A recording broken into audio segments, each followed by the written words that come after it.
G'day there folks, Paul Bars signing in for another YouTube 8 out. Let's try that again, shall we? Hey folks, Paul Bars signing in for another YouTube update. Just a quick one today. I want to talk to you about a lost topic, a lost art, something that once this thing called the internet came about, a lot of us in business have, well, we've forgotten about.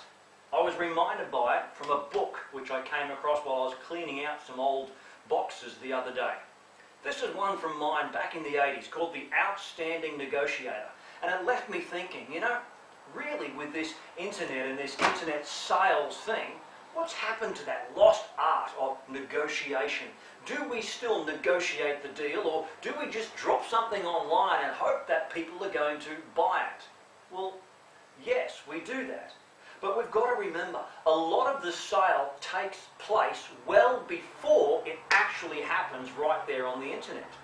Now, if you were to use something like Google Analytics and look at their assisted conversions tracking for your website, assuming, of course, you're getting enough actual sales through your e-commerce platform, talking about people who sell online at the moment, then you would notice that very few, most likely, people come to your website, buy, and then go again from there. Unless, of course, you've just got one of those sort of one page, you know, I sell this shit or I go away kind of deal. All right? That's not what I'm talking about today, where you send bucket loads of affiliate referral traffic and just hope to God that people buy. Now, I'm talking a business where you've got a number of different products and you're building relationships with your customers, not just trying to flog stuff to them.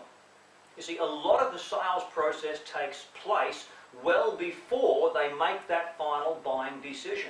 And this is where negotiation can come into it, because truly what you're looking to do is negotiate with them that you are the better business provider, that you are the company that they want to deal with. Most people think negotiation, they think price. Oh, I've got to cut my prices. No, I'm not talking about cutting your prices. I'm talking about negotiating with your customers that you can become their preferred supplier for their product needs, whatever that might be that you sell, that you provide. Do you see what I mean by that? The art of negotiation really is the art of communication. And that's what I'm talking about. That's starting to get lost online. I see it all the time.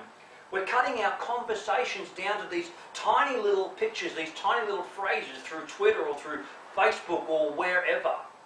But really, the communication that we must have with our customers is to whatever level they desire.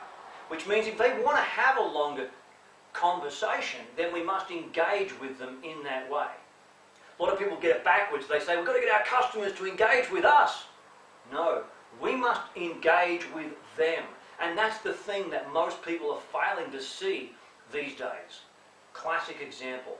I signed up recently for a new service to my contact management system, my CRM, and I went with one of these cloud-based solutions. I'll talk about that in a different video coming up shortly. But I signed up for the free trial, just a free trial. I thought I'll give it a go before I make the commitment. Within an hour I had an email. Now this is interesting, not an automatic email, it took an hour to come through, saying, hi Paul, my name is, and I'm going to give you a phone call. 15 minutes later, guess what? I got a phone call. I got a phone call from a real live person, because this was a package that could have been worth to them as a business anywhere from, say, $100 a year to $1,000 a year. Tell me something. $1,000 a year, would that be worth a phone call? A $100 purchase, would that be worth a phone call? They were looking to engage with me. Interesting. And so, consequently, I was impressed. And here's the thing. When you're looking to negotiate with your customers, you're looking to, as I heard someone say once, break the blur. Get them out of their space and get them into yours just for that moment. I was interested. Wow. You're a real person and you speak my language. That was also important to me as well. Keep that in mind. However, your sales process cared enough about me as a potential customer to make a call. Now I am one of their customers and I chose a package which suited me just perfectly. Here's the thing, it wasn't the most expensive package, yet they treated me just the same way as I'm sure they would have someone who'd gone for the top end system. I didn't need all the bells and whistles. but they negotiated with me for one, my interest, for two, a little bit of my time, three, for my business. They didn't negotiate the price. They simply said, yes, we've got the best and we can provide it with you. They sold me on their service. They negotiated for what? Think about it. What is it that they were negotiating about for, that they wanted from me? They wanted me to accept them as my customer, not their competition. They wanted me to dedicate myself to them. And I did. And I will now, I'm sure, for quite some time. So I want you to think about this. The lost art of negotiation really is the lost art of communication with our customers.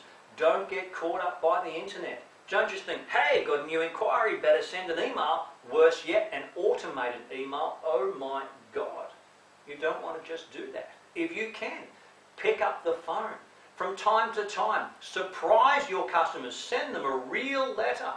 Send them a card at Christmas. Not a freaking email. A card. A phone call to your important customers or your prospective customers.